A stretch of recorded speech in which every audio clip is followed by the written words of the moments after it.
Hello student, जय Siya Ram. Student, मैं निशु यादव स्वागत करते हैं एक बार फिर से आप सभी का मेरे इस यूट्यूब चैनल पर जिसका नाम है बिलीव योरसेल्फ। स्टूडेंट, ये वीडियो लेकर आई हूँ HSSC CET मेंस ग्रुप 6 की जो प्रिपरेशन कर रहे हैं सभी स्टूडेंट्स के लिए एक स्ट्रेटजी वीडियो है कि कैसे कवर करें और कैसे रहनी चाहिए उनकी आगे की रणनीति, ताकि वो अपना सिलेक्शन इंश्योर कर सके और पढ़ाई कैसे चल रही है उससे और बेहतर बना सके।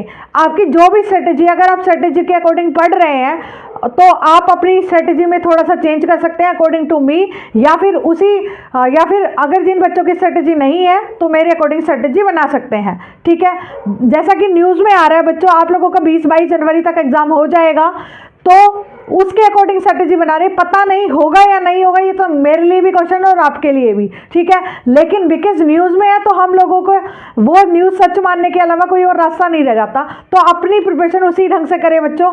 जिनको मैंने बता दिया था, जिनको भी लग रहा है कि उनके मार्क्स 50 से ऊपर हैं तो प्रिपेयर करें। ठीक है, अब बहुत सारे बच्चों की डिमांड थी कि मैम एक स्ट्रेटजी वीडियो लाइए। जो ऐसे बच्चे जो मेरे कोर्स में नहीं है उनके लिए स्ट्रेटजी, और जो कोर्स में है उनके लिए भी, ये दोनों के लिए कॉमन ही रहेगी बच्चों।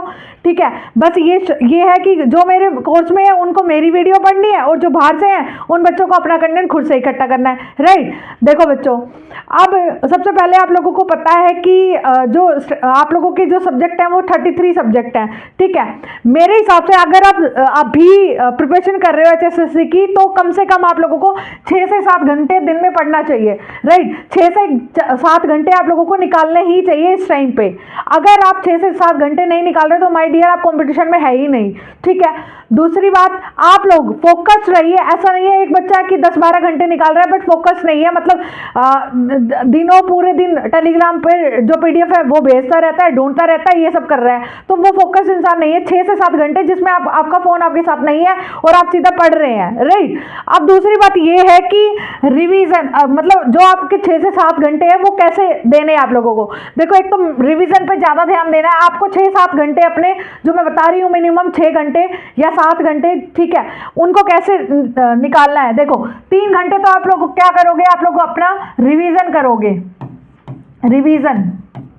ठीक है, 3 आवर्स आप लोग रिवीजन करोगे, 2 आवर्स अपना नया कंटेंट पढ़ोगे, जो नया जो कंटेंट है, यानी कोई भी सब्जेक्ट, कोई न्यू जिसका आपने अभी तक कुछ नहीं पढ़ा है। ठीक है, और 1 घंटा आप MCQ लगाओगे, MCQ। राइट, ये आप लोगों की स्ट्रेटेजी रहनी चाहिए। अगर आप अभी ये कर रहे हैं कि पहले पढ़ लेता हूँ फिर MCQ लगाऊंगा, तो ये गलत बात है बिल्कुल। ठीक है, MCQ आपको टॉपिक वाइज हर जगह अवेलेबल है गूगल पर। जरूरी नहीं है उस क्वेश्चन के सामने यही लिखा हो HSSC CET मेंस में आने वाला क्वेश्चन, ऐसा नहीं। आप लोगों को टॉपिक वाइज MCQ करने हैं, टॉपिक वाइज। अगर आपने कोई टॉपिक किया तो उसका टॉपिक वाइज MCQ ढूंढिए आप लोग। ठीक है, अब दूसरी बात यह है कि आप लोग जैसे 33 सब्जेक्ट है, उसको वो 33 सब्जेक्ट को आप लोगों ने 3 भागों में डिवाइड कर लेना है। सबसे पहले 3 भागों में कौन सा, पहले तो मेजर सब्जेक्ट, फिर दूसरा मीडियम सब्जेक्ट और तीसरा आप लोगों का माइनर सब्जेक्ट। ठीक है, माइनर सब्जेक्ट तीन भागों में डिवाइड कर लिया। मेजर सब्जेक्ट, देखो बच्चों, मेजर सब्जेक्ट हर बच्चे के अकॉर्डिंग, हर बच्चे के दिमाग के अकॉर्डिंग अलग हो सकते हैं। किसी को लगता है कि अकाउंटिंग से ज्यादा क्वेश्चन आएंगे, किसी को लगता है मार्केटिंग से ज्यादा क्वेश्चन आएंगे, किसी को लगता है। ठीक है, लेकिन लगते पे कुछ नहीं होता है। मेरे अकॉर्डिंग जो मेजर है मैं वो बता रही हूँ, आप अपने अकॉर्डिंग मेजर बता सकते हैं। ठीक है, देखो बच्चों, अब है मैंने जो स्ट्रेटेजी बताई, ये रिवीजन 3 घंटे देना ही है। रिवीजन का मतलब ये है कि जो पर्टिकुलर जो टॉपिक आपने जहां से भी तैयार करा है, जहां से भी कर रहे हैं, मान लो सपोज करो मेरे जो बैच वाले बच्चे हैं उनकी मैंने अकाउंटिंग पूरी करा दी, तो मेरी ही वीडियो को देखो, मेरे ही कंटेंट को पढ़ो। ठीक है, अगर आपका अकाउंट्स का 1 घंटे में रिवीजन हो जाता है, होल रिवीजन, तो आप दूसरे सब्जेक्ट का रिवीजन कर दो 3 घंटे में, और अगर उसका भी हो जाता है 1 घंटे के अंदर तो दूसरे, यानी आप 3 घंटे में 3 सब्जेक्ट का रिवीजन अच्छे से ले सकते हैं अगर आप लिमिटेड कंटेंट पढ़ रहे हैं तो। बट अगर आप लिमिटेड कंटेंट नहीं पढ़ रहे हैं और कंटेंट के पीछे भागे जा रहे हैं तो बिल्कुल 3 घंटे में एक सब्जेक्ट का भी नहीं कर पाएंगे। जैसे ही पढ़ेंगे आप लोग यूट्यूब खोलेंगे, अरे इस टीचर ने तो ये पॉइंट छुड़वा दिया, आप उस टीचर का वो पॉइंट नोट करने में लग जाएंगे। उससे ना तो आपका रिवीजन होगा ना वो पॉइंट, अरे भाई किसने बोल दिया, अगर किसी ने एक आधे पॉइंट छुड़वा दिए तो उसी से क्वेश्चन आएगा। देखो बच्चों, मेरी बात सुनो, एक बात तुम्हें बताती हूँ कि जैसे आप लोगों के 33 सब्जेक्ट है ना, 33 सब्जेक्ट्स हैं, 33 सब्जेक्ट के 33 के 33 तो किसी को नहीं आते होंगे। ऐसा तो है नहीं भाई ऊपर से उतरे हैं कि भाई ब्रह्मा विष्णु महेश है और उनको 33 के 33 आते हैं, ऐसा कोई हो ही नहीं सकता। टीचर भी नहीं हो सकते, कोई नहीं बंदा हो सकता। अगर ऐसा है तो वो फिर या तो कंप्यूटर है या कुछ और ही है। हाँ, कंटेंट आप लोगों का बेसिक नॉलेज लेके जाना जरूरी है, बट ऐसा नहीं है। आप लोग पता है क्या करते हैं, आप लोग हार्ड के चक्कर में बेसिक में मार्क्स कटवाते हैं हमेशा, ठीक है। लेकिन अगर आप लोगों ने बेसिक में मार्क्स कटवाया ना, वो आप लोगों को कंपटीशन से बाहर कर देगा वो क्वेश्चन। लेकिन एडवांस क्वेश्चन आया ना, वो आधे से ज्यादा बच्चों को आता ही नहीं होगा, तो उससे ज्यादा कंपटीशन पर प्रभाव पड़ेगा ही नहीं। तो प्लीज अपने बेसिक्स को सही करिए। आपका जो कंपटीशन है वो बेसिक्स पर है, ठीक है।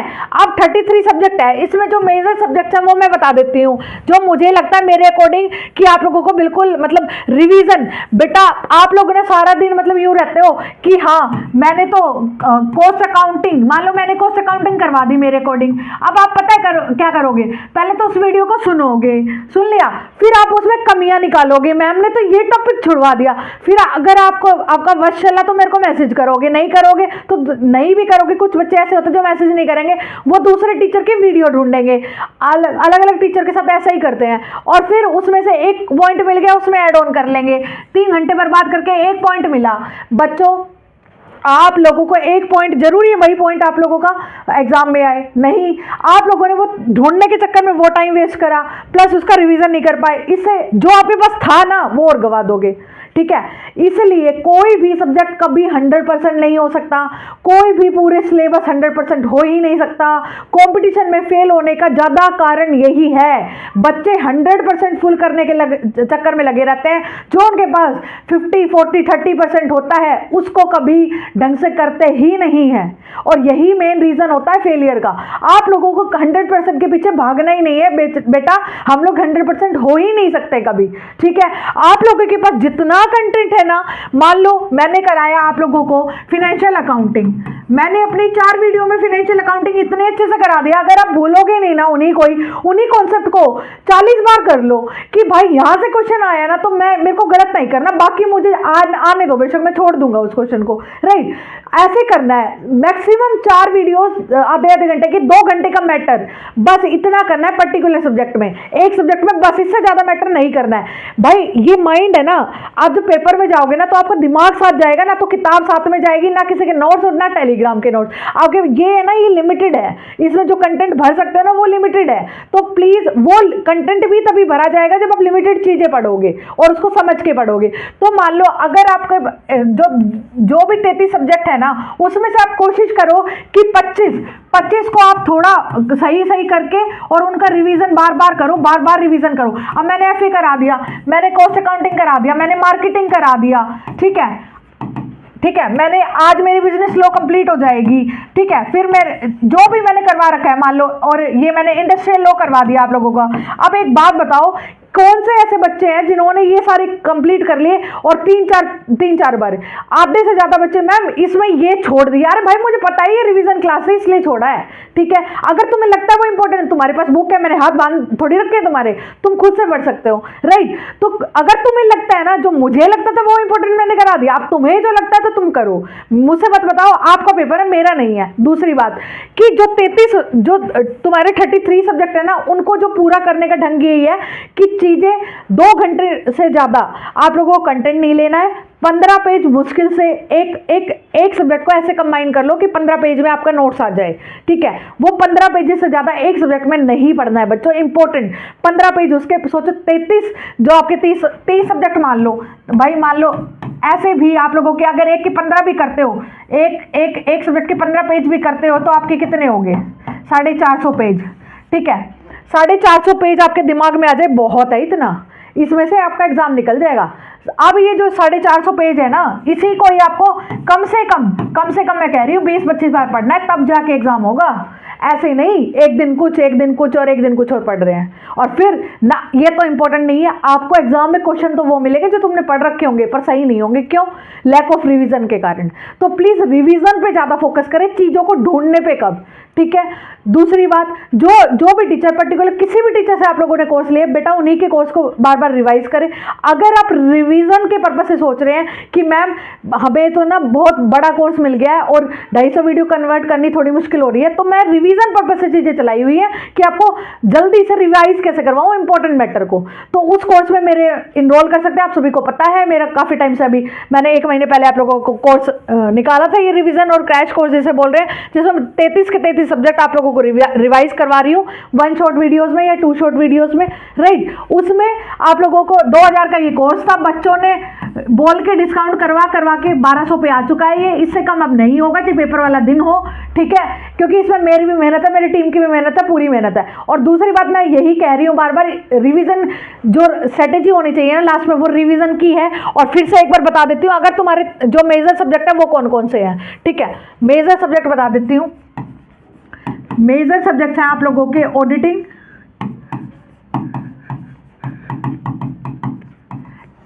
ठीक है, बिजनेस लॉ, इंडस्ट्रियल लॉ, क्योंकि यहां से क्वेश्चन देगा एग्जामिनर, ये क्रैमिंग का सिस्टम है और बच्चों को आएगा नहीं।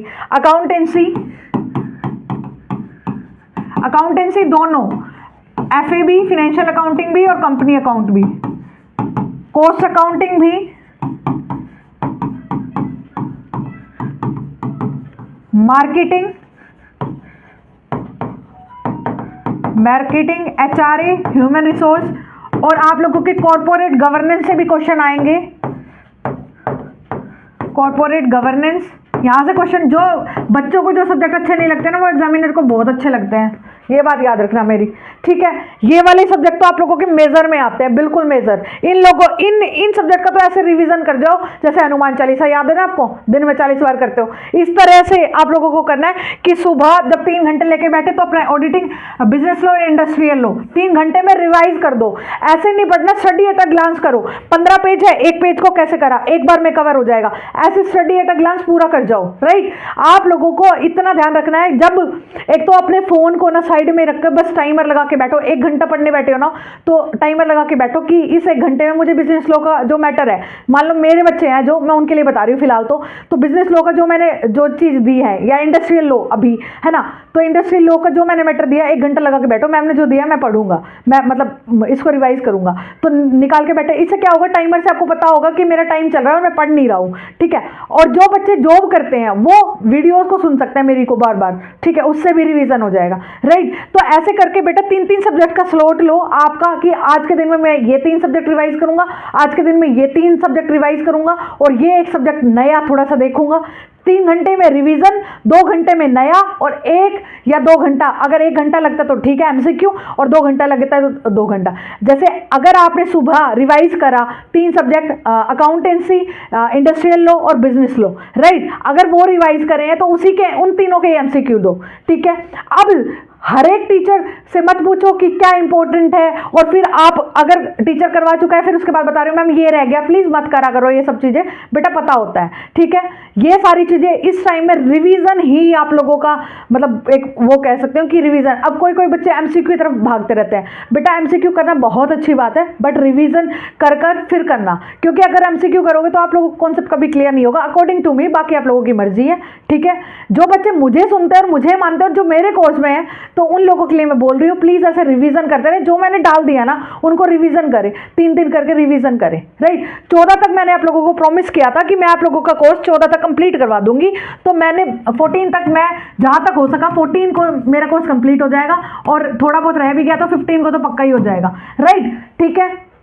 अब ये कोर्स करवाने के बाद जो भी इन सारे सब्जेक्ट में जो भी इंपॉर्टेंट मान लो बच गया, अब किसी बच्चे ने मेरे को मैसेज किया मैम ऑडिटिंग में ना थोड़े बहुत सेक्शन रह गए, सेक्शन भी आते हैं, तो मैंने कहा ठीक है बेटा ओके, बाद में जब मैराथन सेशन आएंगे, क्योंकि जब 15 के बाद भी तो कुछ दिन बचे हैं ना आपको, तो वो उसमें मैं क्या करूंगी, मैराथन सेशन जो मेरे सब्जेक्ट के कुछ इंपॉर्टेंट टॉपिक छूट गए हैं मैं उसको इंक्लूड कर लूंगी, ठीक है। अगर आप हम्बली रिक्वेस्ट करके मुझसे कुछ बोलोगे तो मैं डेफिनेटली आप लोगों के लिए काम करती रही हूँ और काम करती रहूंगी आगे, ठीक है। और मेरा भी आप लोगों से हम्बल रिक्वेस्ट रिक्वेस्ट है कि बच्चा मुझे पता है कि मैं क्या करा रही हूँ, मुझे याद ना दिलाएं, और दूसरी बात जो मैंने आप लोगों को प्रोवाइड करवा दिया उसका रिवीजन करें, बार बार रिवीजन करें, ट्रस्ट को इधर उधर मत भगवाएं।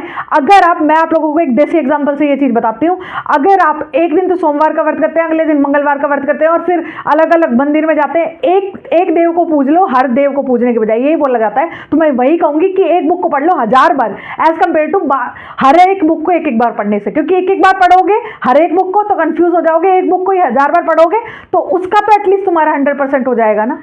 ठीक है, कोई भी बुक, कोई भी किताब भी 100% नहीं होती, वो भी 80% कंटेंट कवर करती है। तो किसी भी एक सोर्स को राम बना के पूज लो, वही चीजें हैं, वही, यही एक सिलेक्शन की गुत्थी है। जो बच्चे सिलेक्शन लेते हैं उनका मतलब यही होता है, वो इधर उधर नहीं घूमते, वो मैटर्स पे ज्यादा ट्रस्ट नहीं करते, एक टीचर पे ट्रस्ट करते हैं। ठीक है, तो आप लोगों को भी यही कहूंगी, बाकी करनी तो आप लोगों को अपनी मर्जी होती है। ठीक है, ठीक है स्टूडेंट, यही थी स्ट्रेटेजी वीडियो। अगर आपका कोई क्वेश्चन है तो कमेंट करें, ठीक है, और फालतू मैसेजेस और कॉल ना करें कि मेरा हो जाएगा, मुझे नहीं पता है। ठीक है, ठीक है बच्चों, मैं निशु यादव एंड करती हूँ मेरी इस वीडियो को। मिलती हूँ किसी नई वीडियो में, तब तक के लिए जय सिया राम।